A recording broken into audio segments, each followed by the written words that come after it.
even though not everyone is yet here. I've just been outside to the hall and there was no one there either. Welcome to the crux of the 2007 Sound Art Curating Conference Series conference, the Curation track. We have 3 papers. First up is John Kannenberg with Curating Sounds as Objects of Culture and Human Agency, a case study of the Museum of Portable Sound, which is John's own project, and may I say, a very interesting project. So, thank you. Thank you everyone for being here, for showing up after lunch. My name is John. I'm currently a PhD candidate at the University of Arts London. And I'm also, I should get this out of the way so I don't get into too much trouble. I'm an artist and a museologist, so there's probably going to be some weird stuff in here for either one of you sides. The project that I'm showing you today is it's the practice in the practice-based research for my PhD, and it's an institution that I've created called the Museum of Portable Sound. So the Museum of Portable Sound is a mobile phone, this phone, and only this phone. The sounds that you listen to in the Museum of Portable Sound can only be accessed at this phone. So in order to visit the museum, what usually happens is a visitor goes to the museum's website and fills out a contact form, and then we begin a discussion about where and when to meet. I show up and I give them the phone and I give them a map of the museum, and then I also give them this gallery guide, which is it's filled with all of the didactic texts and images and object labels that you would normally see on the walls inside a traditional museum. And then the person visits the museum, and usually I sit there with them for as long as they want. There's about 3.5 hours worth of material on the phone. There have been people who have actually listened to the entire thing in one sitting. And then usually if they have any spare time, we then have a fairly lengthy conversation at the end about museums and sound and listening. And so that is how the Museum of Portable Sound brings the culture of sound to the world, one listener at a time. So after that commercial, onto some theory. At this point, I want to say that obviously this project is fairly absurd. It's not just a museum, it's also an art performance project, and I think it's also evidence of the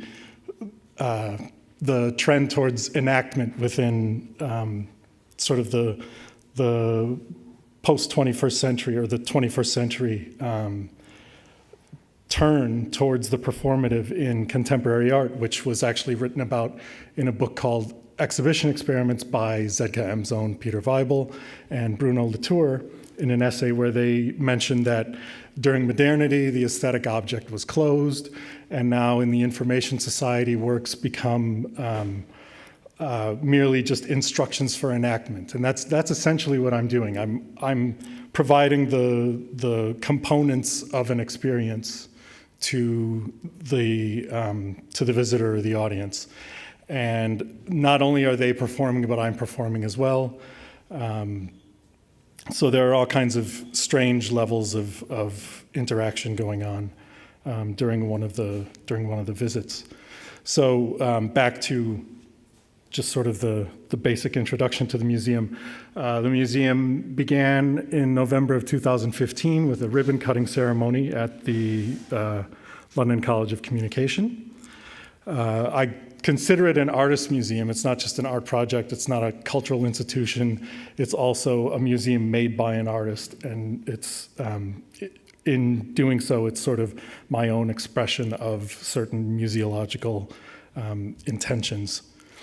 There is, sadly, only one permanent staff member, which is me. I did have an intern for a year, but she just quit in August. And there are currently 117 permanent collection objects on display, which is about 3 hours of listening. We also do temporary exhibitions, and the current temporary exhibition has about 25 minutes worth of material. So the permanent collection is drawn from my own field recording practice, which has been going on since 1999. The museum has a small physical object collection related to recorded sound and the recording of sound. The museum has an education department, and I have taught a course through it called Listening to Museums. Museum of Portable Sound Press has released 2 printed volumes so far, and we also maintain an online magazine at medium.com. We have a very active presence across social media. We're on all of the big ones. And we try to use it not just for self-promotion, but we also try to add some value-added content, things that are slightly educational. Since we don't distribute any of the sounds online, we try to make little educational videos like this one that we posted a little while ago.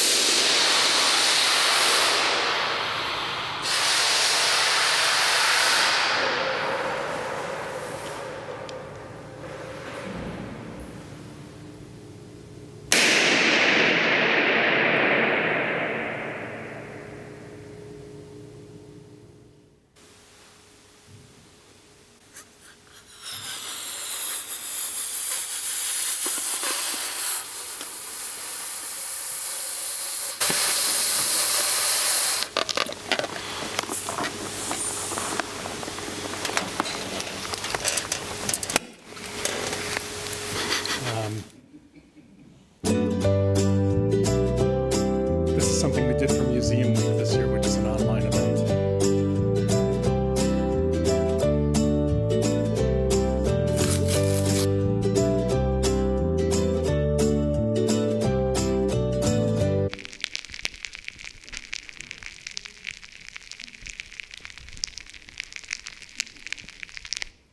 Okay. Oh, and also, obviously, there is a gift shop. So we try to do everything that a normal museum does. So moving on to the sort of meat and potatoes of the presentation, I want to talk about the exhibition strategies that the museum uses. And I know that I present the museum in kind of a goofy way, but there is actually some seriousness to the way this whole thing has been constructed. This curatorial experimental practice began a few years ago with me trying to redefine Pierre Schaeffer's music-based term sound object into a museological strategy for the collecting and curating of sounds as objects of culture. And there's way too much of that nonsense for me to get into right now. I do have an article coming out soon, hopefully. But that brings us to this notion of sounds as objects of culture and human agency. So it started out as sort of I wanted to steal Pierre Schaeffer's toys and bring them into museology at first, but now it's sort of shifting towards this anthropological sounds as objects of culture experiment. And the book Keywords in Sound that came out in 2015 In the introduction, the editors talk about how their own experiences in musicology and anthropology influenced their own approach to sound studies. And one of the main influence that they claimed that anthropology gave them was the application of ethnographic methodologies and theories in everyday experiences of sound and listening. And that's something that I'm really interested in for this project. I'm interested in the everyday, sounds that people hear every day, sounds that are part of everyday life and everyday culture. And this also ties into probably the only thing that I really agree with from R. Marie Schaefer, which is his definition of the term sound mark. And he defines those as site-specific sounds that once noted become an identifier of a community. And he's also, which is very strange because he's usually very anti-human-generated sound. But sound marks are essentially things like church bells and other devices that people have made. And he very adamantly proclaims that once sound marks have been identified, they deserve to be protected because of how they make the acoustic life of a community unique. And to me, this sounds a whole lot like, well, not a whole lot, but vaguely like UNESCO's definition for intangible cultural heritage, which that's a project that's been going on for a long time, and it's sort of muddled, and it's basically this concept of things like oral traditions, social practices, but also things like knowledge and skills used to produce traditional crafts. And this was definitely an attempt for UNESCO to start to protect and preserve sort of non-Western traditions and practices. But one of the things that intangible cultural heritage doesn't do is actually preserve any of it.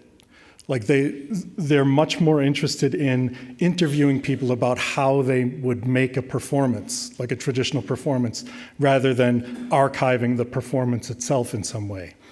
And in terms of the knowledge and skills to produce traditional crafts, if you try to apply that to so-called Western culture, we don't really have many of those anymore. Much of those are now the devices that we carry around or the machines that we interact with that help us get through the day. So I would suggest that there should be a sort of broader expanded notion of intangible cultural heritage. And what I'm really interested in is investigating how the museological exhibition of sound can look beyond the context of music, sound art or sound as art, and contemporary art museums to an expanded notion of intangible cultural heritage that includes, I know this is horrible, non-musical recorded sounds to display in museums of any type, not just a contemporary art museum. So on to what's probably the question on most people's minds right now. Why isn't it an app?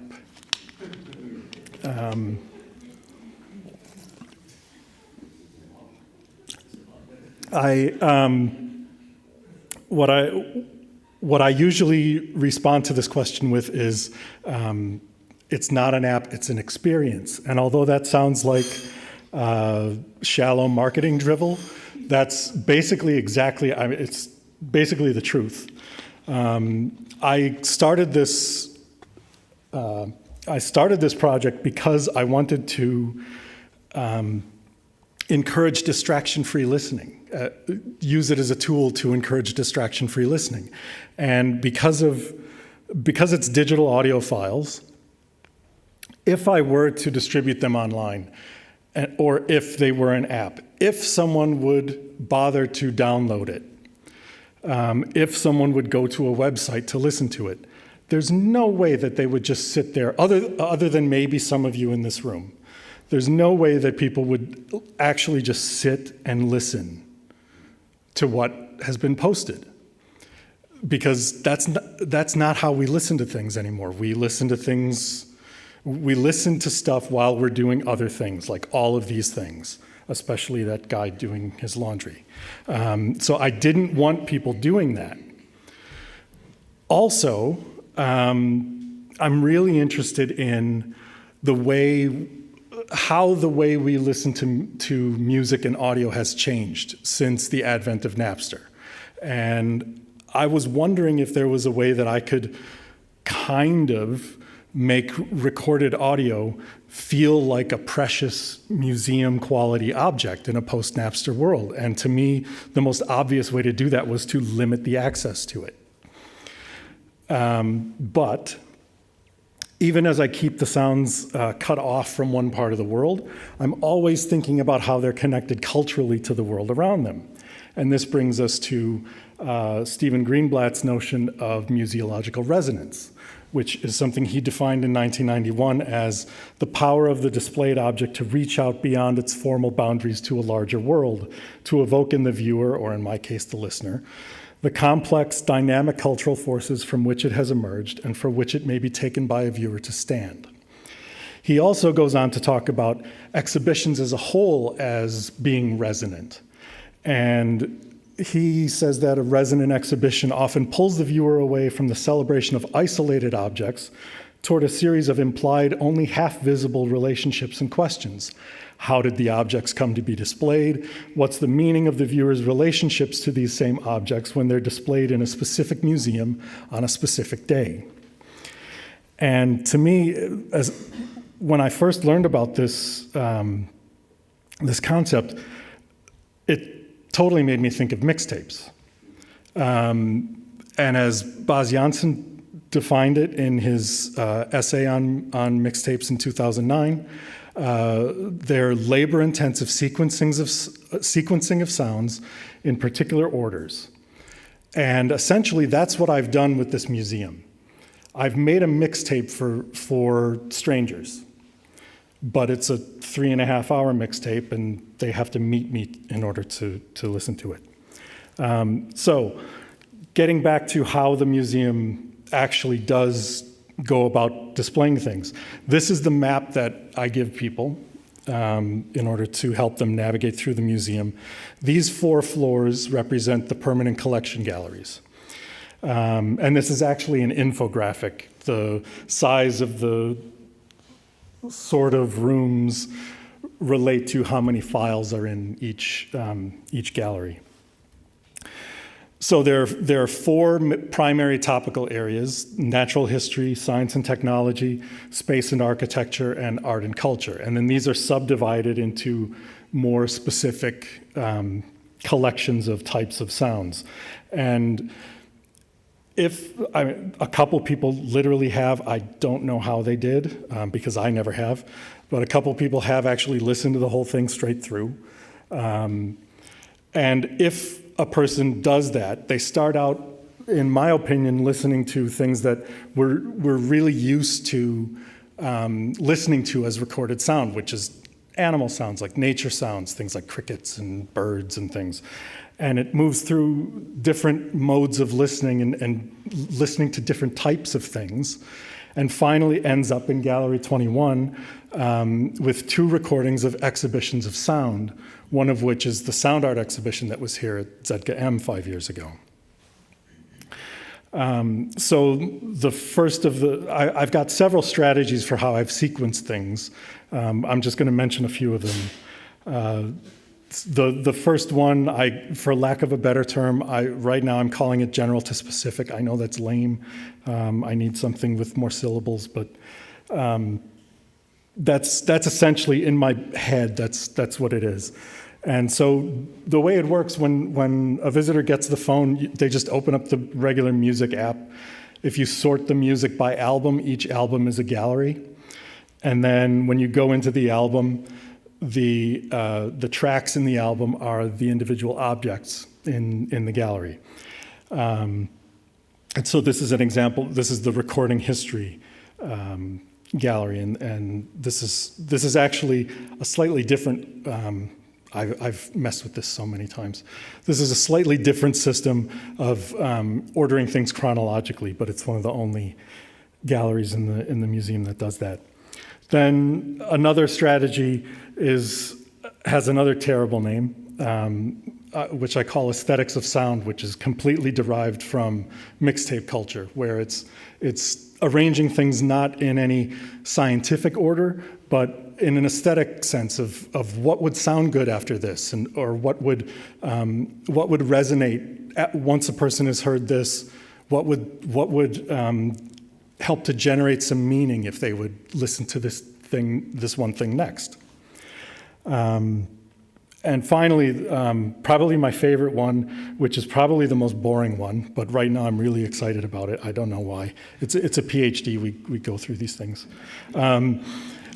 Has the most boring name, comparison contrast. And the best example that I have of this is there's a gallery filled with recordings of street crossing signals for the visually impaired from different cities around the world. And this gets back to Schaeffer's sound marks to me, because they're different everywhere you go. Not a whole lot different, but they're different enough that when you listen to them, you realize that you're in a different place. And I just want to play you some very brief excerpts of a couple of them. Here's one from Ann Arbor, Michigan in the United States. Walk sign is on. Walk sign is on.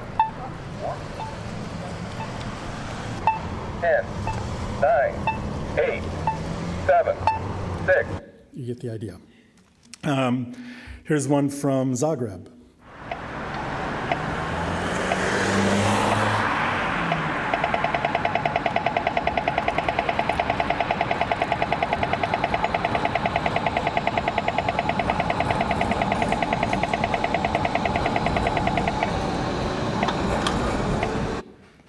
And finally, here's one from Aarhus.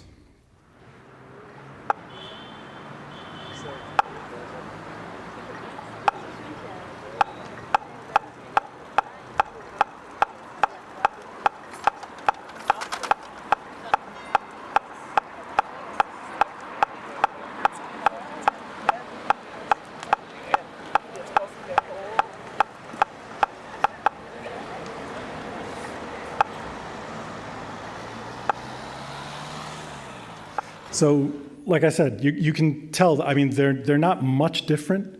Well, the first one is weird. It's the only one I've ever encountered with someone talking, and especially doing a countdown. You're not launching a rocket, you're crossing a street. It makes no sense to me. But these are heard by not just the people they're intended for. They're heard by anyone with the ability to hear. And I know from living in places that have used these, it helps me remember where I am if I get lost, if it's at night and I'm a little tipsy, or it's a way to help locate yourself, and you know where you are. When you go to another city and you hear a slightly different one, it drives home the point that you're not at home. And incidentally, I found one here in Karlsruhe since I came here, but it's broken. So if anyone has found one that actually works, let me know where it is, because I'd love to record it. Just some brief visitor feedback, so we can make this really feel like a case study. In terms of statistics, there have been 607 visits to the museum so far, visitors, and I'm including things like this. So, yeah, I need to count you all. But in terms of one-on-one visits, there have been 111 of those over the past 2 years. And demographically, the way those break down, because I can't do everyone, obviously, but the people that I meet one-on-one individually, there have been surprisingly few sound people. And I promote the hell out of this thing. So, and I'm Facebook friends with, God knows how many sound artists. And I am in a program full of sound artists. None of them have visited. So I'm really curious about why it doesn't appeal to sound people. But it obviously appeals to a lot of other different kinds of people. And I think that might be for the best, to be honest, because I think that may be who the actual audience is. In terms of what or how specific people have reacted to it, there was one of my favorites was this group of staff members from the Discovery Museum in Tyneside in the UK. They used the gallery guide to make up a game of guess the sound. So one of them would grab the gallery guide, look through it, find a sound that they thought looked interesting, and then they would play it for everybody, and the other two would have to try to guess what the sound was. One visitor that I had was Eric Devichet, the former director of the Musée de la Musique in Paris, and he was very interested in how I was trying to display sound as an object. And he amazingly agreed that it felt that way to him. And he thought that it was probably due to the fact that the vast majority of the sound clips are really short. They're usually no more than a minute and a half long. And he likened it to his own experience walking around a sculpture. So he felt like listening to these things were analogous to walking around a sculpture in 3 dimensions. One sound artist who visited it was not impressed. He found it impressive, but he found it oppressive, rather, mainly because he said he finds all museums oppressive, and my museum doesn't do enough to subvert the notion of the museum. It's too didactic. He had some very interesting theories of how I should change that, which involved tricking the audience, saying in the gallery guide that you were going to be listening to the sound of a bell, and then when they would play the bell file on the phone, it would instead, and this is a quote, play a porn soundtrack. Not exactly my intent, but maybe I'm just not subversive enough. So to wrap things up really quickly, negative, on the negative side, I think the most obvious critique of this thing is that it's a universal museum from only one person's point of view. And universal museums are things like the British Museum, the Louvre, places that claim that they're collecting the world, which is dumb. It's impossible, you can't do that. And that's the style of museum that I'm mimicking here. And because a lot of this project is based on the absurd, I kind of love the fact that it's a universal museum from one person's point of view, but it's also incredibly problematic. Also, it has extremely unnecessary conceptual restrictions that limit its access. And there are some people who just can't get over that fact. There are people who have screamed at me red in the face because I won't make it an app, which is hysterical to me. Also, because I'm doing this in a PhD context, I have to be thinking about this. The practice itself is extremely labor-intensive and not obviously transferable. I can't see too many other people spending all of their free time letting strangers listen to their phone. And on the positive side, though, I do think most visitors, the one-on-one visitors, have really appeared to question their own notions of museums and listening after having visited the museum. It seems to really encourage visitors to engage with the performative and make the museum their own. I've had extremely positive feedback from that angle.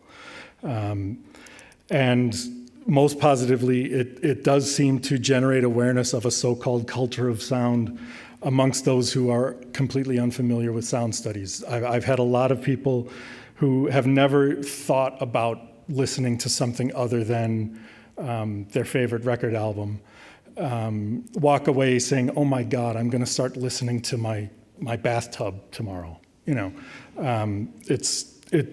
part of it to me has been incredibly rewarding. So that's it. Thank you for listening.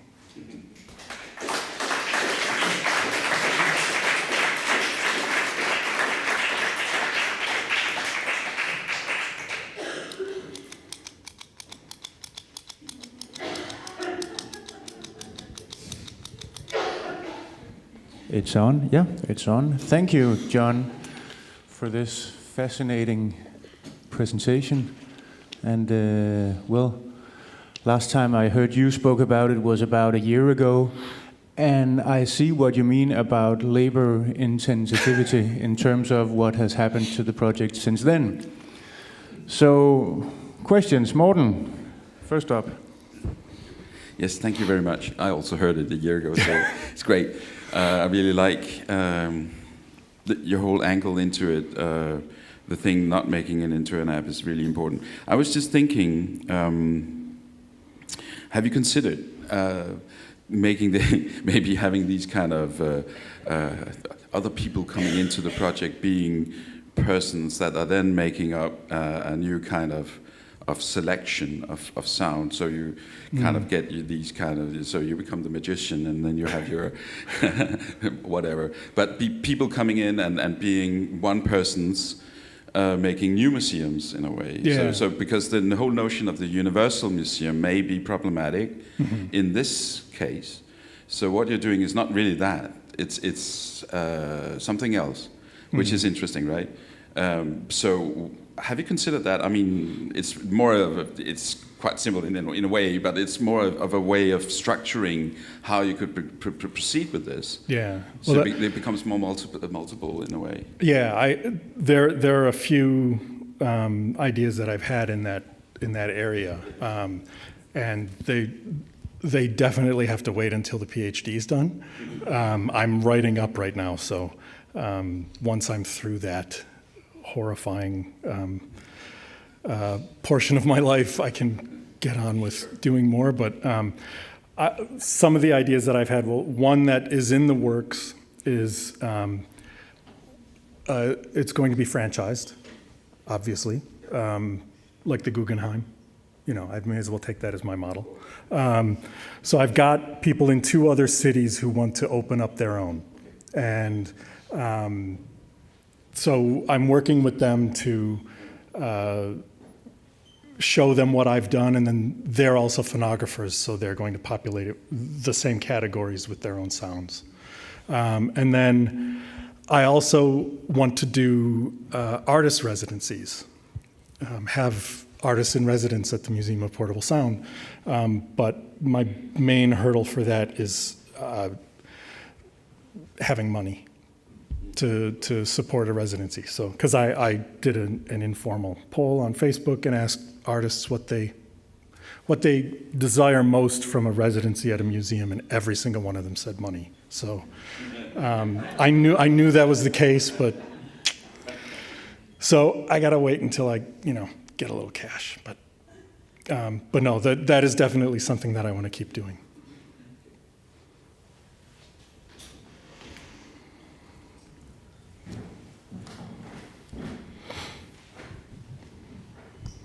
Thank you so much. I just first want to say it's just a wonderful project, and I think the whole conceptual idea of keeping it, one instance or possibly franchised.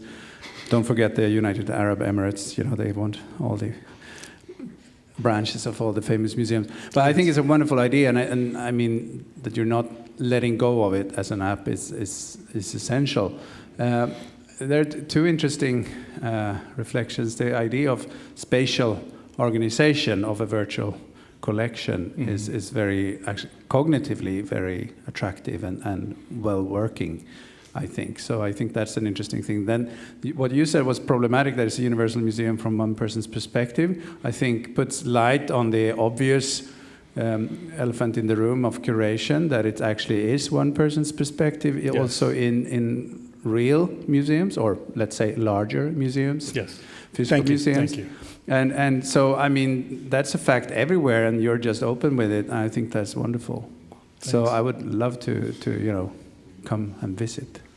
Thank you. Yeah, if anyone wants to visit, just hit me up.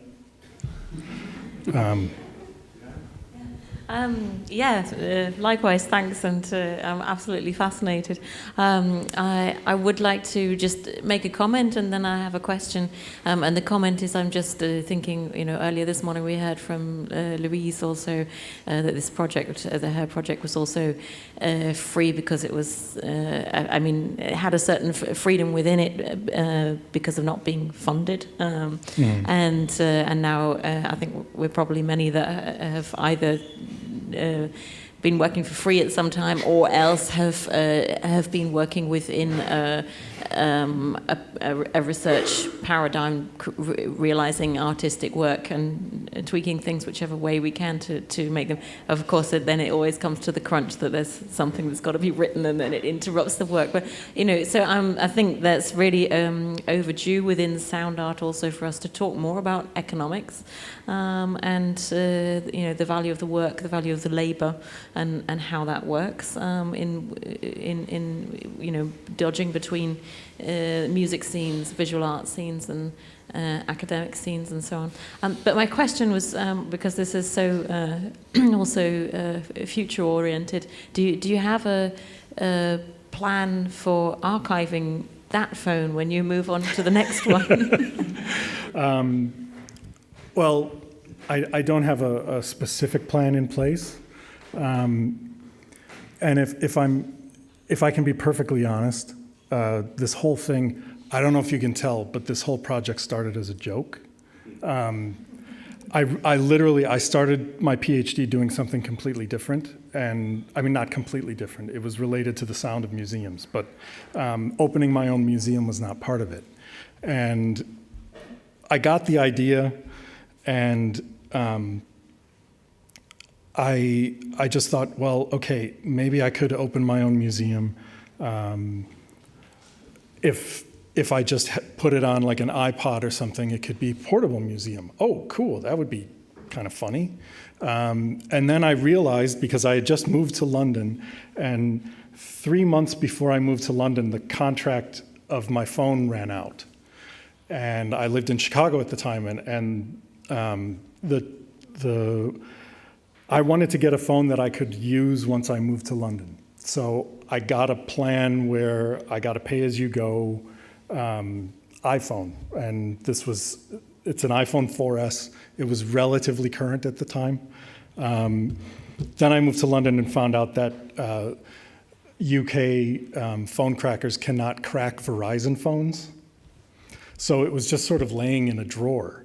And I thought, oh, wow, wait, I've got that phone. I could use that. I don't have to buy an iPod. So I put it on here. So there was very little science involved with the choice of the original object. But now that happened, I mean, I have not, since I started the museum, I haven't turned on the Wi-Fi. I haven't connected it to a network. I haven't upgraded the OS. So it itself is now a museum object, basically. And I'm very nervous. Every time Apple comes out with new laptops, I'm nervous because I know they're gonna get rid of USB at some point, and I'm terrified that there's gonna come a day where I'm not gonna be able to connect this to a laptop anymore. But I've thought about maybe like building an addition onto it or something, like calling that. I don't know. I need to come up with the proper metaphor. I have an idea. Yes, please. That would also fund your residency. You should sell it to another museum as a collections item. And then they would be the one who had to care about the preservation, and they would have conservators and all kinds of stuff. That's brilliant. Thank you. And then you can just get a newer model and load the sounds into it. So, problem solved. Thank you. I have just one last comment/question, which is about the relation between visitors, I guess. If we sort of disregard the universal high modernist museums and look at what museums are today. Mhm. They're actually quite social spaces where all kinds of interactions and discussions and stuff goes on.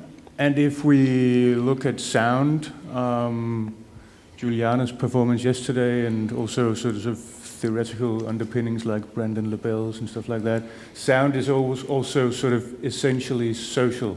Mhm. So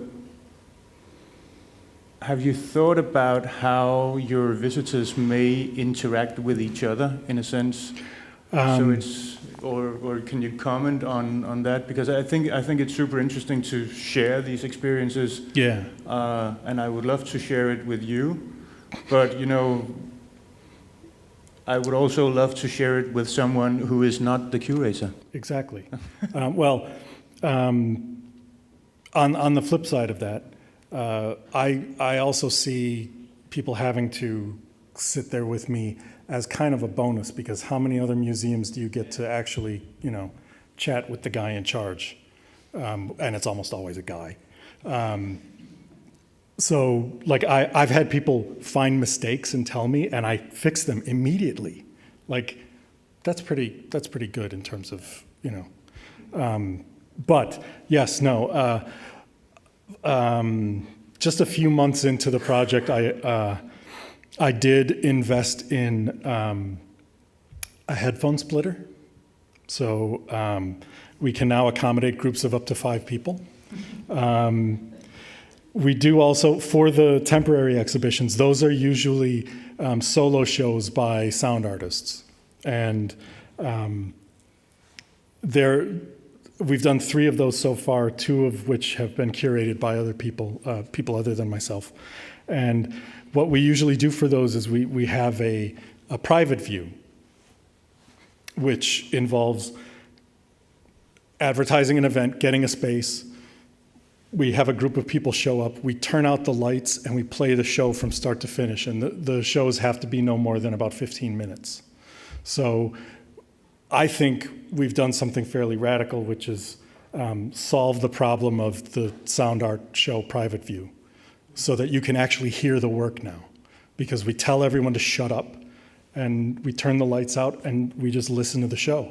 And that never happens at other kinds of sound art private views. You can never hear the sound. And every single person who goes to a sound art private view ends up saying, oh, great show, I gotta come back later when there's no one here. And so we have these like social gatherings of listening parties for those things and for a couple of other events that we've done. So I try to do things that are more social as well. Because I know the one-on-one thing also it just doesn't. I'm much more interested in quality versus quantity of visits, but I do also want to get the word out, and I think coming up with some more social ways to incorporate larger size audiences it's something that I just have to do, and that's what museums do. Museums are social, so. But you have done something that most museums envy, actually, which we saw from your user survey. You have managed to audience develop yourself into a space where you don't only attract the professionals, which is sort of an achievement. Yeah, well, it's strange because I mean, I've lucked into a couple of pretty good bits of press coverage. We got covered in Londonist, which opened up the door to every crazy person in London, which was great for a little while, and then it died down. And also on the professional side, the Museums Association Museums Journal did a profile of it, which makes no sense, but that's fine with me. So I've had a lot of like museum professionals contact me out of the blue, which has been really amazing, because then I get really like hardcore museological feedback, which is fantastic. So. Cool, thanks. A short comment, Palle? Very short, regarding your collection of street crossing sounds. Are you aware that in Kyoto, Japan, they use synthesized bird sounds? And there are other places in Japan that are much weirder than that. So you should make a Japanese special exhibition. There are several reasons I want to go to Japan, because another project that I have is I make sound maps of museums, but they're more old school. They're not geolocated sound maps. They're like compositions made from field recordings of places. And there's a museum in Japan that's filled with nothing but ceramic replicas of Western art masterpieces. Like they have a ceramic Mona Lisa, a ceramic Last Supper, and they've done it because they claim that it's I don't know how many thousand times percent more safe in terms of what's the word? I'm blanking on the word. It's like impervious to decay compared to the actual originals. So I really want to record that place because it must sound amazing because it's just filled with flat ceramics all over the place. I think it would be incredible. So I want to go there to do that, and I will definitely check out the street crossing signs. Thank you. John, thank you. Yes, yes.